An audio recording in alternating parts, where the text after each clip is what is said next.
we've been looking at finding composite functions and working on finding their domains. So let's take a look at one that's a bit more complicated than what we've seen so far. Let's begin by first finding the composite function. This time I want to do g composed with f. In other words, take the f function and plug it into the x of the g function. So here's the f function. I'm literally going to take all this and plug it in for the x over here.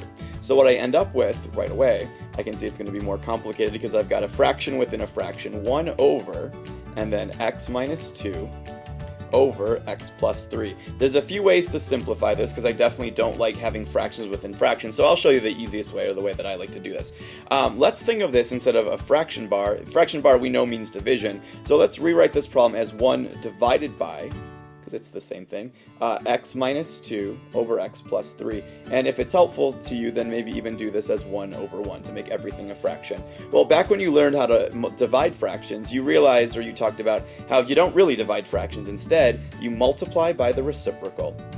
So let's go ahead and change this problem around so it's 1 over 1 times x plus 3 over x minus 2. And then distributing, well, the 1's not going to change anything, so I end up with a final composite function of x plus 3 over x minus 2. So there's my composite function. When I go to state my domain, if you've watched our last videos, you know there's two things to check for. First, you need to check the domain of this second function, the f function in this case. Well, since we never ever want to divide by 0, I know that part of my domain is going to be x cannot equal negative 3. It's not going to work to plug in negative 3 into my composite function. However, I also need to check the domain of my final answer. And this time, my final answer also has a domain restriction. This time, I would never ever want x to be 2, because if x was 2, 2 minus 2 is 0, and I don't want to divide by 0. So your domain for the complete overall composite function is going to have to take both of those two things into account. So I'm going to use set notation for this problem. I'm going to say my domain has got to be x such that there's two restrictions this time. X cannot be 2. It doesn't matter what order you put these in. And also, x cannot be negative 3.